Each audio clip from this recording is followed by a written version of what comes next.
to a new episode of what I called it Crisis of Infinite Reviews, our weekly recap of the CW shows.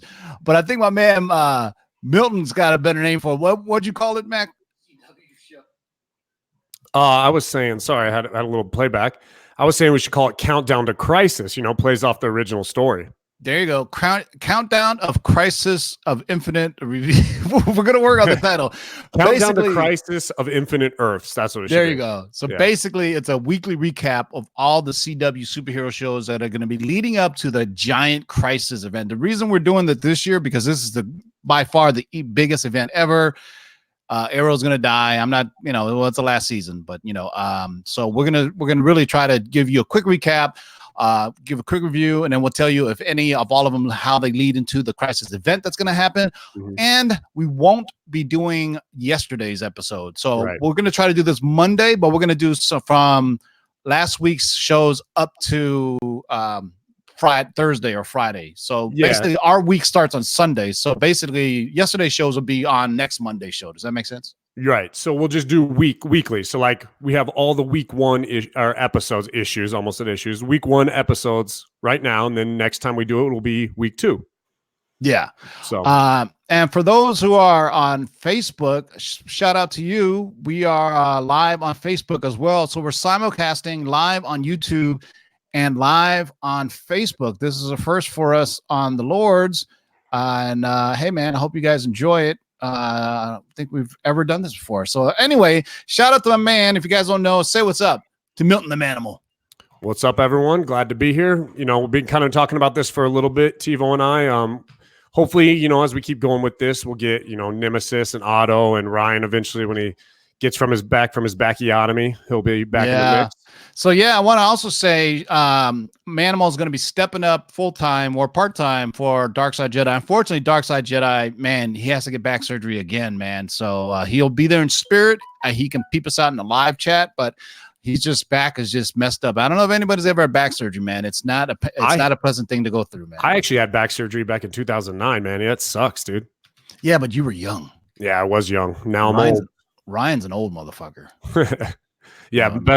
Best wishes out there for Ryan. You guys, if you follow him on Instagram, drop him a line, give him best wishes as well. Yeah. So shout out to everybody in the live chat. Shout out to everybody on Facebook, man. This is kind of cool, man. I've never gone live on Facebook before, so this is kind of cool. Shout out to, let me see, because I believe in StreamYard, I can see everybody in the live chat that's both on Facebook and on YouTube. So shout out to Sith Lordly, Jay Salsa, Matt Forge, Johnny Dakota. Sound of Metal asks, Milton, you still reading Image Comics Die? Go ahead and answer that, buddy. Yeah, man. Die has been one of the sleeper hits, I feel like, of this year. When I first picked that up, I loved it. The first arc was amazing. I will say this second arc has slipped a little bit, but I still think it's a great run. He honestly has really catapulted, and I might murder his name, Kieran Gillen, as one of probably my current favorite writer right now. I love his stuff. I love that. Is Die the same as Die? Or no, Die is Robert Kirkman, right? Yeah.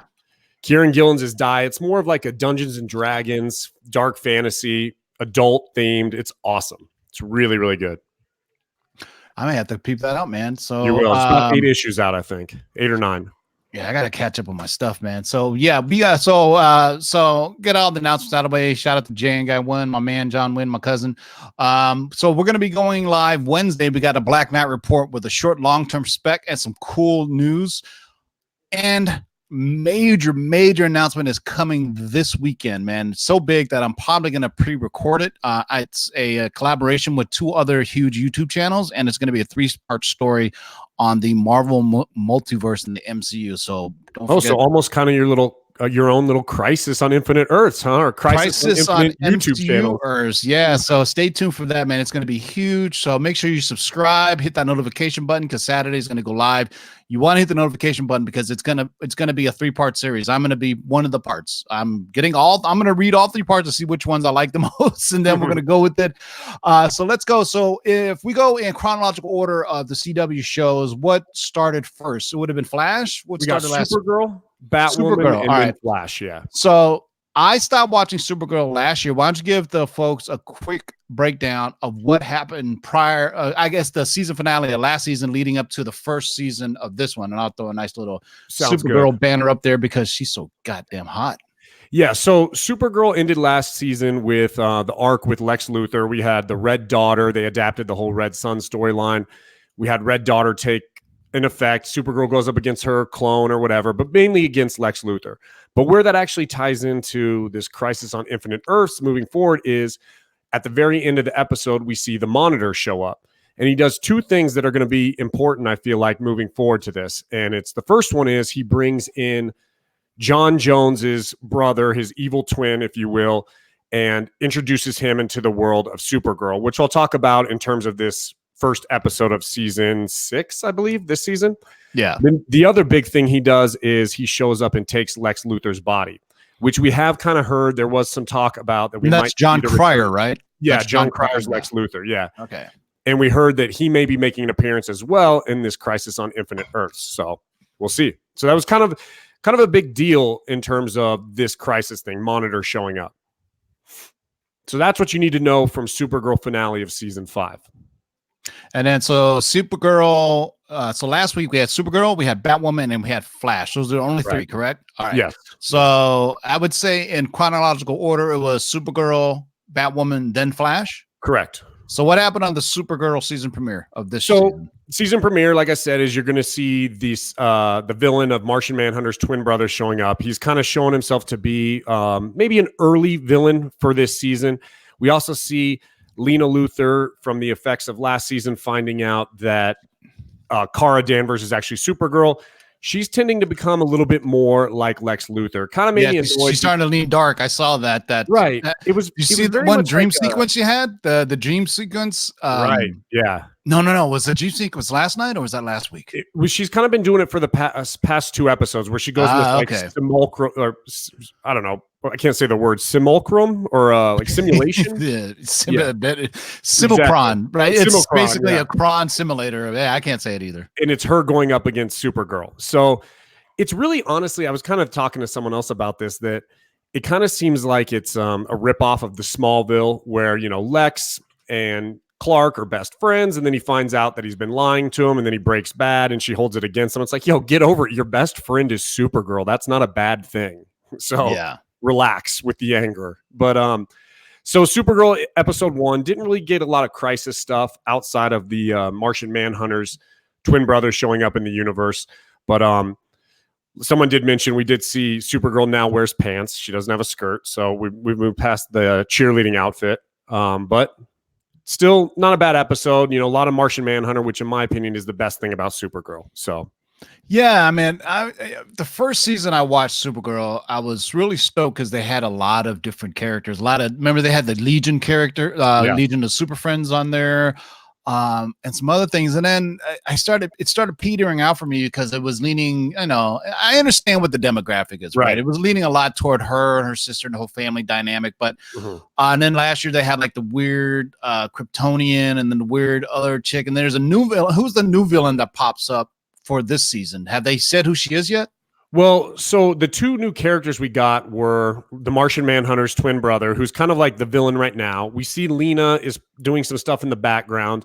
In this previous, I don't want to give spoilers for this yesterday's episode. Yeah, that's what we got to try to remember because what I saw last night, I don't want to talk about that. And then, but another character is we see a new person take over of Catco International or Catco Media, whatever it is, and but it's a human who's like created some new technology that she's kind of a B word. So we'll see how that goes. But is what's her name still in it? The boss of Catco? Is she still in it? No, she left. She left when they switched over from to Lex, right? No. It had to do with the companies, bro. After the first season and the second season, and they had to downgrade. Right. What was the big drama back then? Do you remember? No, yeah, I remember because it was Industries. Yeah, Jimmy Olsen took over editor-in-chief because she was a big actress. They weren't going to pay her, yeah. Yeah, she's a big actor. What was her name? Callista Flockhart, right? Harrison Ford's wife. I was like, man, that's a Supergirl scored by getting such a actress of her prominence to be on there. So before we move on to the next show, which would be the the actual premiere of Batwoman, I got something for you guys. Ladies and gentlemen, can I please have your attention? I've just been handed an urgent and horrifying news story. And I need all of you to stop what you're doing and listen. Cannonball! That's right, boys and girls. You know what? I can't, when I go live, people send me stuff and I have to go live with this right now. I'm getting this scoop. I wasn't planning on using this till later this month as part of a crossover event that we're going to be breaking news, but news and cycles leaks happen so quickly. For what I've been told, Deadpool will be handled like this in the MCU, which is what most fans realistically hope for. His solo movies will still be rated R.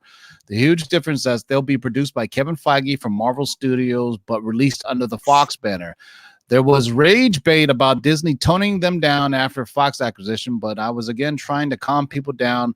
When Deadpool appears in other Heroes MCU films, though, he will be going as PG-13. So if we see Deadpool in an Avengers movie or Spider-Man crossover, he will be PG-13. When Deadpool goes solo, he will continue to be rated R under the Fox Searchlight. They still have these studios. That's good.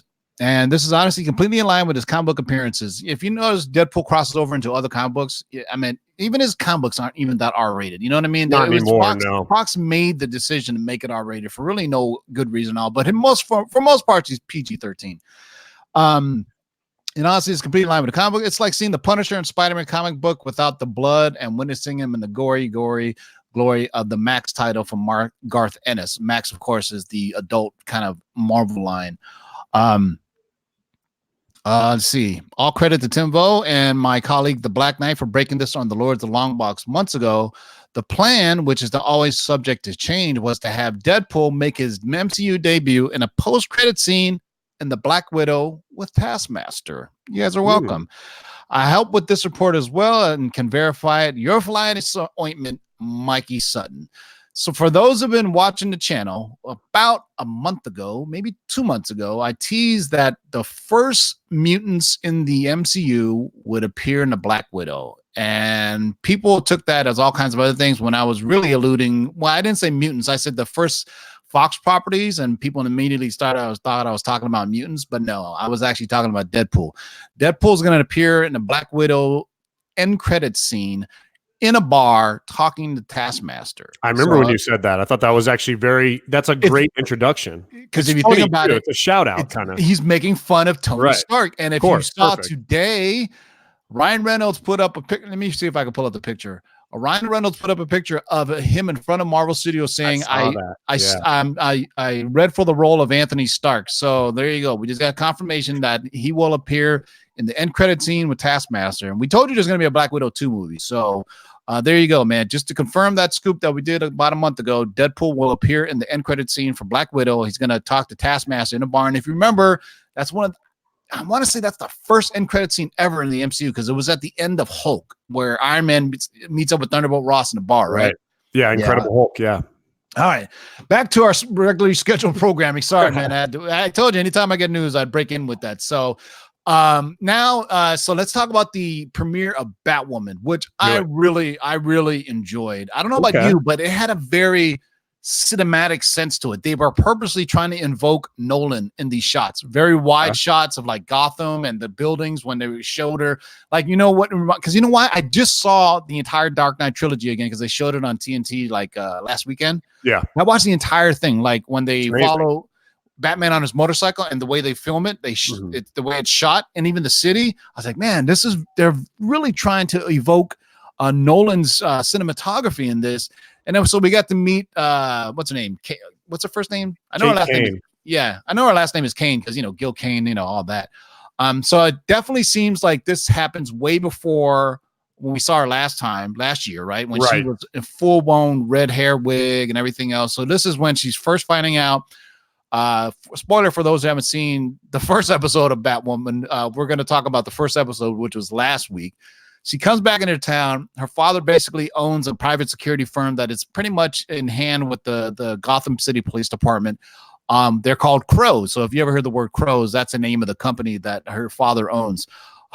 So it looks like they're going to be using Batwoman like the Arrow, which I hope they don't do too much. Was a bunch of flashbacks. You get that sense, right? That it's like Arrow flashing back to the island. Yeah, like kind of. Yeah. Well, hopefully not as much. It just seemed like it was in terms of like, her relationships with people, which was good, I guess. Yeah. So I really enjoyed it. So we get to meet her going into looks like old Gotham's maybe corporate headquarters where Lucius Fox's son still works as security guard for an abandoned building. Old Wayne Manor or Wayne Enterprise. Wayne Enterprise, like their corporate offices, right? And so we get to meet what's his name? Luke Fox, right? So this is, if you don't know, Lucius Fox is the character played by Morgan Freeman in the Nolan series. So he apparently is one of the few people that know the secret that Bruce Wayne is indeed Batman. So in the shot here, you see she comes in and says she remembers there's an object on the desk that moves, right? What was it? It was the pearls. It was that guy, Bruce's mother. The pearls are like Uncle Ben in the goddamn DC universe. You can't get away from the pearls. We saw the pearls again in the Joker. If you haven't seen the Joker yet, the pearls are there. By the way, the Kents are just the Waynes. Man. The Waynes just get killed all the time. It's like poor Uncle Ben getting killed all the time. So I really like the first episode. What I don't like is the costume. The costume looks whack on her. I think it's on purpose because it was built for a man, right? So, they keep on hitting you over the head with that. But I don't think they do, because we know how good she looks in the Batwoman outfit from last season's Arrowverse event. Remember when they run into Batwoman? Because obviously the cowl is too big for her head, and she got a big ass head too. But but it was. What did you think of Batwoman 2 and 2? Was there any crisis? I guess tie-ins to it at all? I didn't sense any. So my initial thoughts on Batwoman was I tried to go into. I was not looking forward to it. To be honest, I was really only going to watch it because I knew it's supposed to play into Crisis, so I wanted to have some lead up going into Crisis. So I kind of tried to go into it with an open mind. It wasn't horrible, but my big thing is Batwoman has never been part of the Bat family. So really all you're doing here is you are making a female Batman, and that's never been Batwoman's storyline. She's always operated on her own. She doesn't operate out of a Bat cave. She doesn't have a Luke Fox. I'd love to see Luke Fox become Batwing. That would be awesome. But it's just we're talking the modern version of Batwoman. We're not talking Batgirl. We're talking Right. Yeah. Kate Kane is just so the people. Also. Yeah. So why don't you explain to our viewers, who aren't familiar with the modern DC comics and who Batwoman is, because she's a totally different character. Because people think that it's the same as Batgirl. Why don't you break it down for them? So there has been a couple iterations, of course, DC's Golden Age, Silver Age, and how the characters kind of mix and match there. But as we're moving forward to like New 52 era, Batwoman is the cousin of Bruce Wayne, Kate Kane on his mother's side. And she is very much her own person. She is a military guy or military girl who her father was a military man. She's very structured like that. Of course, she's always been a lesbian in the storyline, which is important for her character as well. But she very much has not been part of the Bat family, notoriously so. In fact, the only time she recently was part of the Bat family was in James Tynion IV's recent run on Detective Comics, which I will tell you is an awesome run, where she kind of is, Batman goes to her and has her lead the team somewhat to train these new, or not new, but younger iteration of the Bat family. And the first exposure I had to this iteration of Batwoman with the red, I always thought it was her hair, but apparently it's a wig, there was an animated movie that had basically the Bat family in it. Do you remember that one? And it had this version of Batwoman? Yeah. I got it right here, actually. Yeah, it's Batman Bad Blood, and it has Batwing. It has Damian Wayne, Nightwing, and Batwoman. That's a great one. Put it up on camera so people can see. Yeah, that's actually not bad. That's one of the better ones where I actually enjoyed the story and the animation. Because a lot of times in DC films, you get one or the other. You don't get both. Like the god awful Batman Ninja. Oh my god, that was But that was Batman dribble, but the graphics were awesome on that. But I thought the story was just god awful. All right, go ahead, continue about the. So my opinion on the show, it was good, man. Like I said, it was slow. Not slow. I'm sorry. I didn't mean that. It was good. And then the villain we had, it very much ties into her story, which is pretty great as well. We have Alice show up, which is not your iteration of Alice from, the Alice in Wonderland type stuff. And it ends up being, we're going into spoilers here, right? Yep. Because So this is last week. We're not talking about last night's episode. right. So Alice ends up being her missing twin sister. So we do see some import to the character who's going to be the running villain moving forward. We kind of get some backstory on why she is so angry at Batman, which we find out she blames for the loss of him. And yeah, but or loss it's of her almost like I can't wait to talk about last night's episode next week because I it haven't watched really. it yet. I didn't get a chance. Oh, wait till you watch last night's episode because it really the ending is a major plot change to it, and you're gonna be like, that makes it because before you're just like, why are these certain characters acting this way? And then at the end of last night's episode, you'll find out why. I think you're gonna be like, oh, this just made it because I thought the same thing, and I was like, and then last night I was like, oh, it took a turn for the better. So I watched last night's, and now we got to wait a whole damn week to talk about something we really like. So pilots are always notoriously horrible too. Have you noticed that? They're just like bad. It all depends. Sometimes it goes the exact opposite. They blow their wad on the pilot. Yeah, blow all their budget, and the rest of the series is junk. I wanted to say that's like the Inhumans, but the entire thing of Inhumans sucks. So it's like, all right. So the next one, and I would say in terms of Crisis, we got no tie-ins, right? That I noticed. Yeah, no tie-ins at all because this. I don't know how Batwoman is going to tie in because to me, it's in a different timeline, different world altogether. But if you remember last season when Arrowverse ran into her, she was full-blown Batwoman already with the new costume. So this one looks like it's already in the past already. But she seems to be doing a monologue that could be past tense. I don't know, man. We'll see. Right, we might move as we get to her role in Crisis. We might catch up with last year's event. Like she might be at that point, maybe. Yeah, and maybe it'll go fast. Yeah, and this show will only be about 30 minutes long, but as the season goes on, and because remember Arrow hasn't started, and what's that? The Leagues of well, that doesn't start till the Crisis, so we're good on that. Perfect, yeah, because Arrow I think starts pretty soon this week. You know what's interesting? We're going to talk about Flash next, but let's talk about Flash next, which had its premiere, which is one of my more favorite CW shows. It's definitely one of the better. Yeah, it's been consistent throughout the years. Arrow has kind of gone weird, and at least Flash is the most, I would say, comic booky of the shows, right? I mean, and I think that's Cisco is the one that does it because he's basically name dropping. He name drops Marvel stuff inside the show. That's what's so awesome about the Flash. But so for those who didn't watch the Flash last season, why don't you catch them up? I watched the Flash last season, but I think you'll have a better memory than I did of recapping what happened. All I know is something happened. His daughter was gone, and this episode they moped about it the entire damn episode. Yeah. So we had the villain last season was I can't remember the locust or something like that, or it was some kind of insect. I can't remember. And his daughter had shown up from the future, but because they retconned some stuff, she basically got wiped out of existence. And the big thing was that it sped up the Crisis. So the Crisis was supposed to be in the future, and this is what I thought was really cool about this show.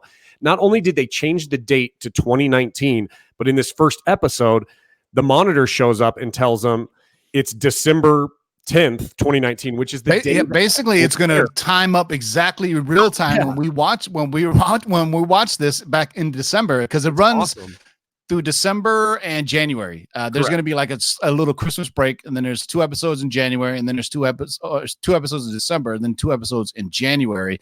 And so like I said, they did a little too much moping around Iris and Flash about the daughter that they haven't had yet. That's no longer around, but you guys are going to have her again in the future. So, I don't get that. But and then there was the interesting kind of power of the guy with the black hole who's creating all these. There was these fake speedsters. Remember, they were walking around, but they couldn't talk.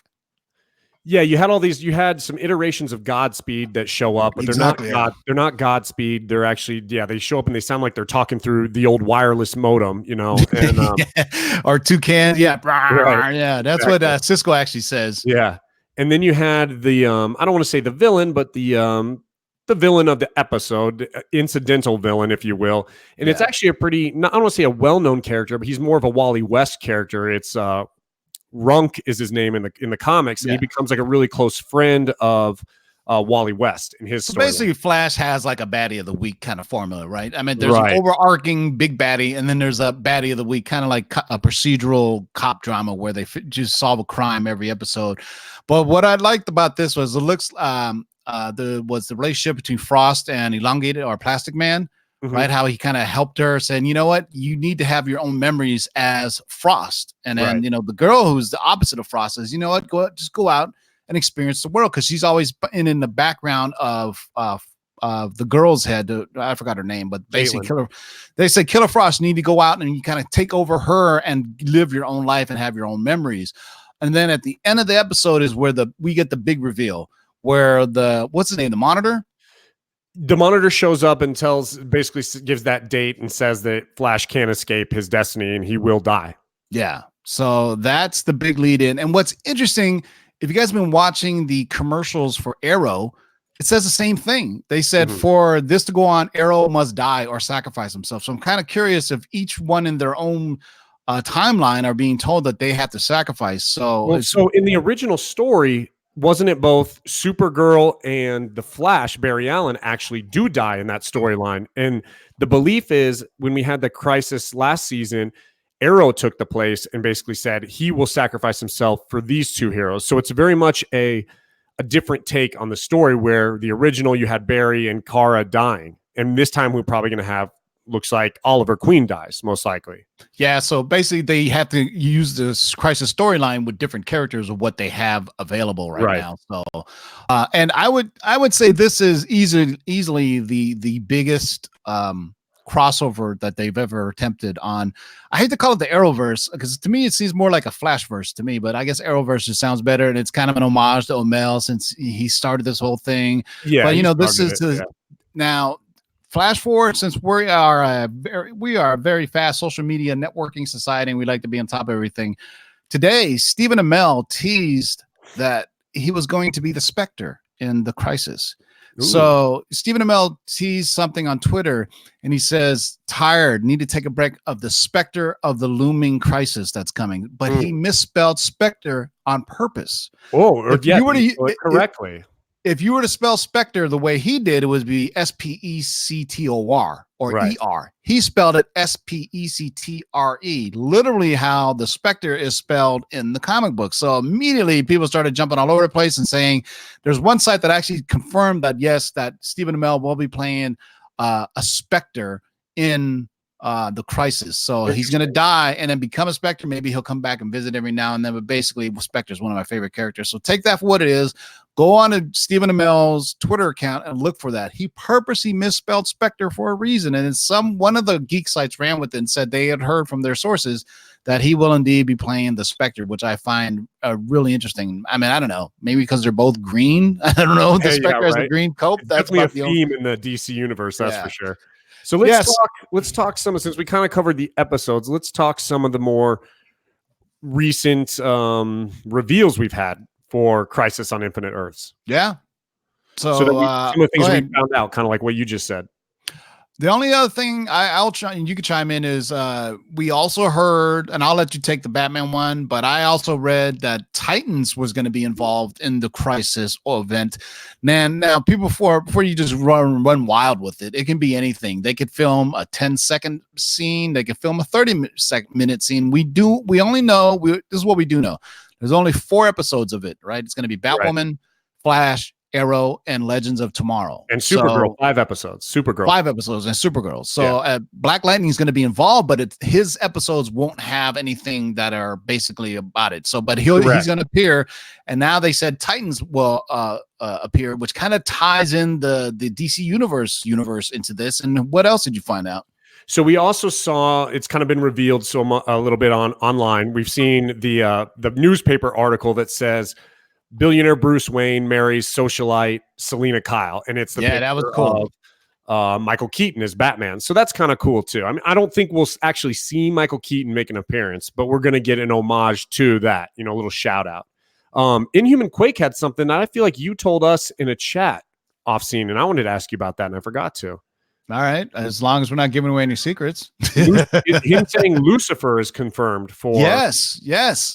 So there was a site. It's a Canadian site because they film Arrow in Canada that has set pictures of the actor who plays Lucifer on set filming Crisis. So they are tying in everybody. If you don't know, Lucifer has been on Netflix for the last season at least. Maybe I think at least one season. Yeah, for at least one season. So now we have confirmation that Lucifer, Titans, and Michael Keaton, who's just a picture of him. So somewhere along the lines, you're going to see. Let me see if I can find it right quick. So why don't we use technology to our advantage? Yeah. So we basically maybe didn't see that, because honestly, it's going to be just that. And I think you'll see a lot of those. In fact, I think maybe the Titans that you're talking about, maybe we'll see like the version of the Titans Tower from DC Universe. I don't think you'll see the actors.